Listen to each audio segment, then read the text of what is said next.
आपको मालूम होना चाहिए राष्ट्रपति हमारे रामनाथ कोविंद जी का कार्यकाल जुलाई 2022 में 5 साल का कार्यकाल पूरा होने जा रहा है। इस वजह से 2022 जुलाई से पहले राष्ट्रपति चुनाव की चर्चा करना बनता है। राष्ट्रपति चुनाव कैसे होता है, हालांकि यह एक पूरी तरह से भारतीय राज्य व्यवस्था का एक चैप्टर है, लेकिन फिर भी जरूरत के हिसाब से समय समय पर ये चीजें रिवाइज हो जाएं तो आपके लिए अच्छी बात होगी। अच्छी बात में राष्ट्रपति चुनाव कैसे होता है, कौन कौन चुनाव में वोट देता है, ये तमाम बातें हालांकि आपको पता होनी चाहिए। नहीं भी पता है तो आज के सेशन में कोविंद जी के नाम पर वापस से रिवाइज कर लेंगे। आइए चर्चा करते हैं। जब तक हम इस सवाल के बारे में चर्चा करें, क्योंकि बहुत ही इंपॉर्टेंट सवाल है, आपके इंडियन पॉलिटी के सिलेबस का महत्वपूर्ण हिस्सा है कि चुनाव में पार्टिसिपेट कौन करता है, आप मुझे कमेंट बॉक्स में बता दीजिए कि राष्ट्रपति चुनाव का जो कॉलाज बनता है, यानी कि जिसके अंदर वोट देने वालों की बात हम करते हैं, उनमें कौन कौन शामिल होता है। तब तक मैं और थोड़ी बातें कर लेता हूं, आप कमेंट बॉक्स में बता दीजिए। गुड्डू भाई थैंक यू सो मच। बार बार एक ही कमेंट मत लिखो, आगे चलते हैं। एक बच्चे ने लिख भी दिया है सिंगल ट्रांसफरेबल वोट सिस्टम होता है। बहुत बढ़िया, आइए इस बात को सुनते हैं। तो इंडियन पॉलिटी के अंदर यह महत्वपूर्ण विषय है, चर्चा कर रहे हैं। भारत के राष्ट्रपति का कार्यकाल अब जुलाई 2022 में खत्म होने जा रहा है और इस समय चर्चा चल रही है कि इलेक्शन ऑफ प्रेसिडेंट कैसे होता है। चर्चा उसके बारे में भी होनी चाहिए। आपको मालूम होना चाहिए कि भारत के वर्तमान जो राष्ट्रपति हैं श्री रामनाथ कोविंद, इनके कार्यकाल की समाप्ति के बाद वोट्स के अंदर पार्टिसिपेट करने वाले जो लोग होंगे उसमें भारत के एमपी और एमएलए शामिल होंगे। कमेंट बॉक्स में लिखना भी शुरू हो गए हैं बच्चे, एमपी और एमएलए। एमपी और एमएलए में अब सवाल बड़ा बनता है, कौन से एमपी और कौन से एमएलए। डिस्कस करें। एमपी राज्यसभा लोकसभा दोनों जगह होते हैं। एमएलए यूनियन टेरिटरी की विधानसभा और राज्य की विधानसभा दोनों जगह होते हैं। तो बताइए कौन से तो एमएलए पार्टिसिपेट करते हैं और कौन से एमपी पार्टिसिपेट करते हैं, बड़ा सवाल है।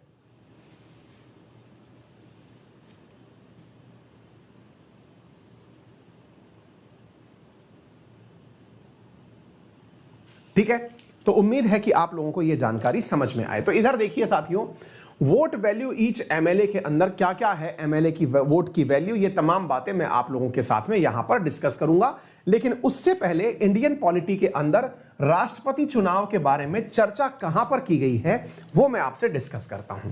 भारत के संविधान में आर्टिकल नंबर 52 के अंदर यह बात मेंशन है कि there shall always be a president of India. इसका अर्थ क्या होता है? इसका अर्थ होता है कि भारत में जो राष्ट्रपति का पद है यह एक संवैधानिक पद है। दोबारा से सुनिएगा, ध्यान से समझने का प्रयास करिएगा। जब यह शब्द यूज किया जाए, there shall always be a president of India, यह संविधान के भाग मतलब आर्टिकल 52 में लिखा है। इसका मतलब हुआ कि जब संविधान में लिखा है तो यह एक संवैधानिक पद हुआ। बिल्कुल आपसे उसी तरह से यह पद डिस्कस किया जा रहा है जैसे भारत में सीएजी का पद डिस्कस किया जाता है। भारत के अंदर मानवाधिकार आयोग का अध्यक्ष भी होता है। आपसे पूछा जाए कि वो संवैधानिक पद है या नहीं, तो आंसर है जी नहीं। आपसे पूछा जाए कि भारत के अंदर नीति आयोग बनाया गया है, नीति आयोग संवैधानिक है या नहीं, आंसर है जी नहीं। संविधान में जिनके बारे में चर्चा लिखी गई है वही केवल संवैधानिक है। ठीक है ना? तो यहां पर संवैधानिक के बारे में मैंने आपको जानकारी दे दी। भारत के अंदर जितने भी पद चुनकर के बन के आते हैं उनमें सबसे ऊंचे पद पर बैठता है कौन? राष्ट्रपति। यही कारण है कि भारत एक रिपब्लिक कंट्री कहलाता है। रिपब्लिक का अर्थ हुआ कि भारत के सर्वोच्च पद पर, यानी भारत का प्रथम नागरिक जो राष्ट्रपति है, चूंकि वो निर्वाचित होकर आता है, इसी वजह से भारत को रिपब्लिक नेशन के रूप में जाना जाता है। यानी हमारे पद के टॉप मोस्ट पर कोई राजा नहीं बैठा हुआ है, हमारे यहां पर राजशाही नहीं है, मोनार्की नहीं है, हमारे यहां पर चुना हुआ नेता बैठता है। ठीक है ना? तो यह चीज आप लोगों को यहां पर पता होनी चाहिए। भारत के संविधान में the president and vice presidential election act 1952 है, जिसके माध्यम से सारे चुनाव कराए जाते हैं। ठीक है? भारत के अंदर प्रेसिडेंट और वाइस प्रेसिडेंट के चुनावों के लिए नियम भी हैं जो 1974 के अंदर बनाए गए थे, जिनके आधार पर यह डिसाइड किया जाता है कि इलेक्शन के अंदर किस प्रकार की कार्रवाइयां या कैसे कैसे इलेक्शन को करवाया जाएगा। भारत के अंदर जब राष्ट्रपति के चुनाव होते हैं तो ये इलेक्शन कमीशन ऑफ इंडिया के द्वारा कराए जाते हैं। कई बार दिमाग में कंफ्यूजन आता है। किस बात का कंफ्यूजन आता है? कि भारत में पार्षद का चुनाव हो, भारत के अंदर पंचायत का चुनाव हो तो election commission of state participate करता है, एमएलए एमपी का चुनाव हो तो election commission of India participate करता है। राष्ट्रपति और उपराष्ट्रपति के चुनाव में बच्चे कई बार कंफ्यूज होकर आंसर सुप्रीम कोर्ट टिकाए आते हैं। ऐसा नहीं है, चुनाव इलेक्शन कमीशन ऑफ इंडिया ही कराता है। चुनाव के अंदर जो प्रक्रिया अपनाई जाती है राष्ट्रपति के चुनाव में, वो सिंगल ट्रांसफरेबल वोट सिस्टम होता है। इसका अर्थ क्या होता है? इसका अर्थ यह होता है कि आप चुनाव में कितने भी लोगों को खड़ा कर दो, वोट सबको दिया जाएगा। इसका अर्थ क्या है? एक बार के लिए ऐसे समझने का प्रयास करिए। मान लीजिए 3 व्यक्ति चुनाव में खड़े हुए, एक का नाम है ए, एक का नाम है बी, एक का नाम है सी। चुनाव में 3 व्यक्ति खड़े हुए और यहां पर हमारे पास में 9 लोग हैं जो वोट देने आए हैं। कितने लोग हैं? 9 लोग हैं जो वोट देने आए हैं। अब ये जो 9 लोग वोट देने आए हैं, ये वोट देते समय तीनों लोगों को वोट देंगे। ऐसा नहीं है कि 9 में से एक व्यक्ति ने कहा कि मैं तो केवल ए को वोट दूंगा, एक ने कहा कि मैं तो केवल बी को वोट दूंगा, एक ने कहा कि मैं तो केवल सी को वोट दूंगा। जी नहीं, असल मायने में तीनों को ही 9 वोट मिलेंगे। मतलब यह हुआ कि यहां पर वोट देते समय यह डिसाइड किया जाता है कि कितने लोगों ने ए को अपनी फर्स्ट प्रायोरिटी बनाया, कितने लोगों ने बी को अपनी फर्स्ट प्रायोरिटी बनाया, कितने लोगों ने सी को अपनी फर्स्ट प्रायोरिटी बनाया। अगर ए को फर्स्ट प्रायोरिटी बनाया है 9 में से 5 लोगों ने, यह बात आपको समझने की है। यहां पर बी को फर्स्ट प्रायोरिटी बनाया है 2 लोगों ने और सी को फर्स्ट प्रायोरिटी बनाया है 2 लोगों ने। वोट इस आधार पर तय किया जाता है। अब चूंकि यहां पर कुल 9 वोट थे, इनमें से 5 वोट एक ही बार में ए के पास चले गए तो ए विजेता घोषित कर दिया गया, क्योंकि 50% से ज्यादा उसके पास में वोट शेयर मिल चुका है। एक परिस्थिति अगर ऐसी हो जाए कि 4, 3 और 2 का वोट सिस्टम बन करके आ जाए, यानी कि हम इसको इस प्रकार से पढ़ें कि ए को 4 लोगों ने वोट दिया, बी को 3 लोगों ने वोट दिया और यहां पर 2 लोगों ने वोट दिया। अगर ऐसी परिस्थिति बनकर आ जाए तो ए, बी, सी में कोई भी विनर नहीं है, कोई भी विनर नहीं है, क्योंकि वोट के अंदर यहां जो नियम काउंट में लिया जाता है वो 50% प्लस 1 का नियम काम में लिया जाता है।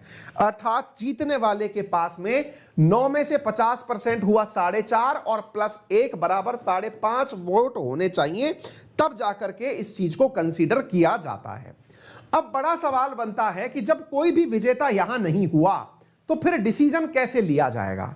तो जो सबसे कम वोट जिसे प्राप्त हुए हैं, किसको प्राप्त हुए हैं? सी को सबसे कम वोट प्राप्त हुए हैं। कितने वोट हैं? 2 वोट प्राप्त हैं। इसका मतलब पता है क्या है?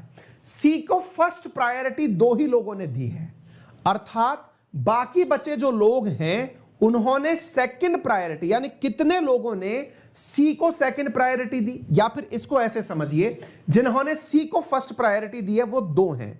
इन लोगों ने अपने हिसाब से फर्स्ट प्रायोरिटी पर ए को कितने लोगों ने रखा और बी को कितने लोगों ने रखा। मतलब इस प्रायोरिटी को अगर आप हटा दें तो जिस व्यक्ति ने सी को प्राथमिकता दी है उसकी प्राथमिकता क्रम में बी टॉप पर है या ए टॉप पर है।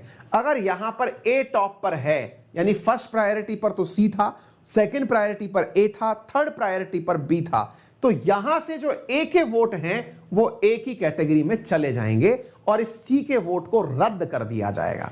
यह है सिंगल ट्रांसफरेबल वोट सिस्टम। यानी अल्टीमेटली यदि कोई विजेता नहीं होता तो सबसे कम अंक प्राप्त करने वाले के नंबर खत्म कर दिए जाते हैं, उसके जो मार्क्स हैं उसको 0 करके बचे हुए ए और बी के हिस्से के जो वोट हैं उनको डिस्ट्रीब्यूट कर दिया जाता है। ठीक है, पहली चीज। दूसरी चीज अब यहां पर बनती है कि वोट सिस्टम के अंदर जब हम वोट की बात करते हैं तो यहां पर वोट में पार्टिसिपेट कौन कौन करता है। बहुत सारी इंपॉर्टेंट चीजें हैं जो आपको यहां पता होनी चाहिए। वोट में पार्टिसिपेट करता है लोकसभा, राज्यसभा के निर्वाचित MP, member of parliament, number 1, और दूसरा यूनियन टेरिटरी और स्टेट, इनके निर्वाचित MLA, member of legislative assembly, इन 4 लोगों से मिलकर के बनता है राष्ट्रपति का कॉलेज। यानी कि चुनाव के अंदर वोट देने वालों की संख्या कहां से निर्धारित होती है? तो इन लोगों से, member of Rajya Sabha, member of Lok Sabha, member of Vidhan Sabha और मेंबर ऑफ यूनियन टेरिटरी की जो एमपी एमएलए हैं उनकी संख्या से। ठीक है ना। एक बड़ा सवाल यहां पर और बनता है, और वो सवाल क्या है? यहां पर एक बड़ा सवाल यह बनता है कि सर यहां पर वोट की पावर काउंट कैसे की जाती है। एक बहुत ही इंटरेस्टिंग टेबल है, आप चाहें तो इसका स्क्रीनशॉट ले सकते हैं, या फिर जो मैंने यहां पर कंटेंट शेयर किया है, ये क्लास पूरी होने के बाद मेरे टेलीग्राम चैनल अंकित अवस्थी सर पर डल जाएगा, आप वहां से भी इसे पढ़ लें। ये काफी ज्यादा इंपॉर्टेंट है। और वो क्या है? Value of each MP vote, her MP के वोट की वैल्यू कितनी है, यह बहुत बड़ा इंपॉर्टेंट टास्क है जो आपको पता होना चाहिए। अब आप पूछेंगे सर हमको याद रखना है क्या कि एक एमपी के वोट की वैल्यू क्या है? याद रख सकते हो तो रख लो, नहीं रख सकते हो तो मैं तरीका बताता हूं कि यह निकाला कैसे गया है। ऐसे ही एमएलए के वोट की वैल्यू काउंट की जाती है, और भारत में जो राष्ट्रपति चुनाव में लोग शामिल होते हैं उनके वोट की कुल वैल्यू है 10,98,903। ये रुपए में वैल्यू नहीं है, ये वैल्यू नंबर्स में है। इसको नापा कैसे जाता है मैं अब आपको थोड़ा सा वो बताने का प्रयास करता हूं। देखिए साथियों, होता क्या है कि भारत की पार्लियामेंट के अंदर जो कुल मिलाकर के एमएलए की जो संख्या है, एमएलए बोले तो भारत की पार्लियामेंट के अंदर, माफी चाहेंगे, जो एमपी की जो संख्या है लोकसभा और राज्यसभा के एमपी मिलाकर के वो 776 है, 776 है। 776 जो लोकसभा के मेंबर्स की संख्या है, वो लोकसभा 1971 के जब इलेक्शंस हुए, वो माफी चाहेंगे, जो सेंसस हुआ था, जनगणना हुई थी 1971 की, उस समय पर भारत की जो जनसंख्या थी, उस समय 1971 के जब सेंसस यानी कि जनगणना हुई थी, उस समय देश की जो जनसंख्या थी, उस समय जो आंकड़ा है वो है लगभग 56 करोड़ का। कितने का है? 56 करोड़ का आंकड़ा है भाई, गिन लेना है। हाँ, 56 करोड़ उस समय पर देश की कुल आबादी हुआ करती थी 1971 में। देख लेना, 55 या 56 करोड़ का आंकड़ा है, एग्जैक्ट फिगर तो मुझे ध्यान नहीं है। अब इस फिगर में भारत के पास में कुल 776 एमपी, उस समय की जनसंख्या में 776 एमपी मल्टीप्लाइड बाय 1000, इसके आधार पर जो वैल्यू निकल के आती है वो एक एमपी के वोट की वैल्यू होती है। एक बार करके देख लो कितना आ रहा है। यहां से ये 3 जीरो उड़ा दोगे, इसके बाद में ये वैल्यू निकाल लो, ये लगभग इतनी ही निकल के आएगी। एक बार कैलकुलेट कर लेना लमसम, क्योंकि वोट की जो वैल्यू है ना, ये वाली जो संख्या है, इससे इस संख्या को निकाला जाता है। ठीक है ना। ऐसे ही भारत में जो कुल एमएलए की संख्या है, उसको संख्या को भाग दे करके देश की जनसंख्या में, उससे भी इसी प्रकार की वैल्यू निकाली जाती है। लेकिन असल में होता क्या है कि भारत के बहुत से राज्य ऐसे हैं जहां पर जनसंख्या के आधार पर एमएलए की जो संख्या है वो ऊपर नीचे है। जैसे भारत के अंदर जो यूपी है उसकी जनसंख्या के मुकाबले एमपी एमएलए की संख्या, सिक्किम में जनसंख्या के हिसाब से एमएलए की संख्या अलग ऊपर नीचे है, इसलिए राज्य वाइज वो वेट निकल करके आता है। ठीक है ना। तो एक बार के लिए ये सब चीजें कैलकुलेट करके देख लेना, यहां से आप इसकी संख्या को निकाल करके लाते हैं जो मैंने आपको बता दिया है। ठीक है ना। ये सब चीजें हैं। राष्ट्रपति के चुनाव में एक प्रश्न और पूछा जाता है, और वो प्रश्न होता है कि राष्ट्रपति के चुनाव में भारत और अमेरिका में क्या अंतर है। भारत के अंदर लिखा हुआ है सिटीजन ऑफ इंडिया होना चाहिए, अमेरिका के चुनाव में भी, अमेरिकी राष्ट्रपति चुनाव में भी यही लाइन लिखी हुई है कि सिटीजन ऑफ इंडिया होना चाहिए। फिर दोनों में अंतर क्या है? दोनों में अंतर यह है कि भारत में राष्ट्रपति के चुनाव में यह कहीं मेंशन नहीं है कि वो भारत का नागरिक पैदाइशी होना चाहिए, यानी कि भारत में जन्म लिया हुआ होना चाहिए, ऐसा नहीं लिखा है। क्यों भाई, ऐसी क्या जरूरत है सिटीजनशिप के लिए? सिटीजनशिप भारत में कई प्रकार से ली जा सकती है। भारत में आप प्रकृतिकरण की प्रक्रिया से भी सिटीजनशिप ले सकते हो, अर्थात आप कई सालों से भारत में रह रहे हैं तो भी आप नागरिकता के लिए आवेदन कर सकते हैं। यह भी संभव है कि आप किसी भारत के किसी और हिस्से में रहते हो और वहां से जो है आपको यहां पर लिया गया हो, तो यह भी आपको नागरिकता देने का आधार बनता है। कहने का अर्थ यह है कि भारत में जो सिटीजनशिप है ना, वो सिटीजनशिप प्राप्त करने के और भी तरीके हैं, लेकिन अमेरिका का राष्ट्रपति सिटीजन ऑफ यूएसए होना चाहिए बाय बर्थ। ये यहां पर एक डिफरेंस है, कई बार यहां पर सवाल पूछा जाता है, ठीक है ना, तो ये चीज आप रख लेना याद करके। दूसरा, वो 35 साल की उम्र पूरा कर चुका हो, ये चीज आप लोगों को याद होना चाहिए, ठीक है ना। Qualified for election as a member of Lok Sabha, Bharat के अंदर लोकसभा के एमपी के रूप में चुने जाने के लिए योग्यता रखता हो, साथ में उसके पास किसी लाभ का पद ना हो। ये जो शब्द है ना, लाभ का पद क्या होता है, इस प्रकार से समझिए कि जो व्यक्ति भारत की संचित निधि से धन ना लेता हो, उस व्यक्ति को हम लाभ के पद पर काउंट नहीं करते हैं। अगर वो व्यक्ति संचित निधि से यानी 266 के तहत जो भारत के पास निधि रखी हुई है उसमें से पैसा नहीं लेता है, तो फिर उसको सही माना जाता है, ठीक है ना। ये कुछ तथ्यात्मक जानकारियां हैं जो आपको पता होनी चाहिए। जैसे भारत में पहली बार राष्ट्रपति का चुनाव कब हुआ था, तो 2 मई 1952 को हुआ था। अब आप पूछेंगे हम आजाद तो 1947 में ही हो गए थे, फिर इतना दिन तक इंतजार किस बात का हुआ? इंतजार इस बात का हुआ क्योंकि हम 26 जनवरी 1950 में अपना संविधान लागू करवाए। उससे पहले हमारे यहां पर जो शासन चल रहा था, एक प्रकार से समझिए कि वो गवर्नर जनरल वाला ही शासन था जो हमारे यहां पर, यानी हम डोमिनियन स्टेटस टाइप का ही जीवन उस समय जी रहे थे। 2022 का प्रेसिडेंट इलेक्शन जो है वो भारत का 16वां राष्ट्रपति चुनाव होगा। ये तथ्यात्मक जानकारी आप याद रख सकते हैं। इसके साथ साथ ये तथ्यात्मक जानकारी भी याद रख सकते हैं कि 25 जुलाई 2022 को रामनाथ कोविंद जी का आखिरी दिन होगा। ये तथ्य आप याद रख सकते हैं। चुनाव के अंदर क्या वोट परसेंटेज रहती है, मैंने आपको बता दिया कि 50% से ज्यादा जिसके पास वोट है वही विनर कहा जाता है। राष्ट्रपति चुनाव पर ये यूपीएससी के अंदर प्रीवियस ईयर में आया हुआ सवाल है जो मैंने आपकी प्रैक्टिस के लिए यहां पर दे दिया है, आप इसे ट्राई कर सकते हैं, जिसमें वैल्यू के ऊपर ही सवाल 2018 में पूछा गया है। Reference to the election of president of India, consider the following statement, the value of vote of each MLA varies from state to state, राज्य के हिसाब से अलग अलग होती है। मैंने अभी हाल आपको बताया कि यूपी और सिक्किम का कंपैरिजन करके देख लो। Value of vote MP of Lok Sabha is more than the value of vote of MPs of Rajya Sabha. ये स्टेटमेंट गलत है क्योंकि भारत के अंदर कुल जो 776 है उसी का भाग दिया जाता है 1971 की जनसंख्या में।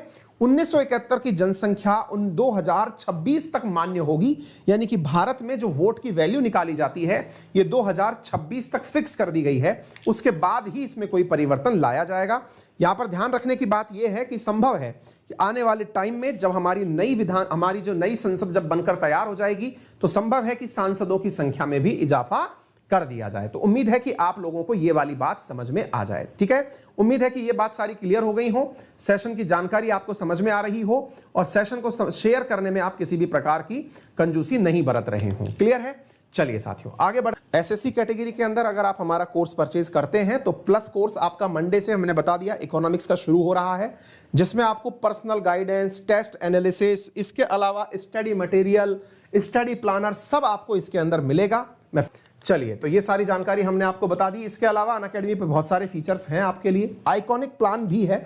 आइकॉनिक प्लान में प्रायोरिटी के साथ आपकी डाउट सॉल्व किए जाते हैं, प्रायोरिटी के साथ आपकी क्लासेस ली जाती हैं। रेज हैंड फीचर भी है जिसमें कि आप हमसे सीधा डाउट पूछ सकते हैं। 24 अप्रैल को एसएससी कैटेगरी के अंदर एक अल्ट्रा कॉम्बैट होने वाला है, आप उसमें पार्टिसिपेट कर सकते हैं। इसी प्रकार से अगर हम यूपीएससी और कोर्स की प्राइस भी बता दूं मैं आप लोगों को, बहुत ही नॉमिनल कीमत पर है यार। आइकॉनिक प्लान 7800 रुपए में है, आप इसे यूज करें। अंकित 10 यूज करके इतने कम दामों में आपको कोर्स मिल रहा है, आप इसे यूज कर सकते हैं, ठीक है ना। इसके साथ साथ अगर हम ईस्टर स्पेशल ऑफर आपको बताएं यूपीएससी सीएससी प्रीलिम्स के लिए, तो अनअकैडमी पर 12 महीने का जो यूपीएससी का कोर्स है ना, उस पर 3 महीने का एक्सटेंशन दिया जा रहा है। 18 महीने पर भी 3 महीने का है, 24 महीने पर 6 महीने का स्पेशल ऑफर दिया जा रहा है, आप इसे यूज कर सकते हैं। यूपीएससी कैटेगरी के अंदर अगर आप कोर्सेज परचेज करते हैं तो एक बेहतरीन चीज मैं आपको बताता हूं, टेस्ट सीरीज का एक प्रोडक्ट है, बहुत ही नॉमिनल दाम पर है, आप उसे ले सकते हैं। हमारा रेफरल कोड लगाने पर आपको निश्चित ही फायदा होगा। यूपीएससी का जो आइकॉनिक प्लान है, इसके अंदर आपको ओपन हाउस विद एडुकेटर भी मिलता है, जिसमें आप एडुकेटर के साथ 1-to-1 बातचीत कर पाते हैं। ये कोर्स आपको 67,000 में आइकॉनिक दिया जाता है, 46,000 में प्लस दिया जाता है। आप इसके अंदर अनअकैडमी के थ्रू लोन फैसिलिटी का भी लाभ ले सकते हैं यूपीएससी कैटेगरी के अंदर, जिसमें आपको 0% इंटरेस्ट रेट के साथ में प्लान दिया जाता है। फिलहाल के लिए इतना ही, अपना ख्याल रखें। बहुत अच्छा लगा आप लोगों से इतने दिनों बाद मिलकर के। बड़ों का सम्मान करें, छोटों को प्यार दें, अपना व्यक्तित्व इस प्रकार से विकसित करें कि महिलाएं आपके साथ सुरक्षित महसूस करें। धन्यवाद।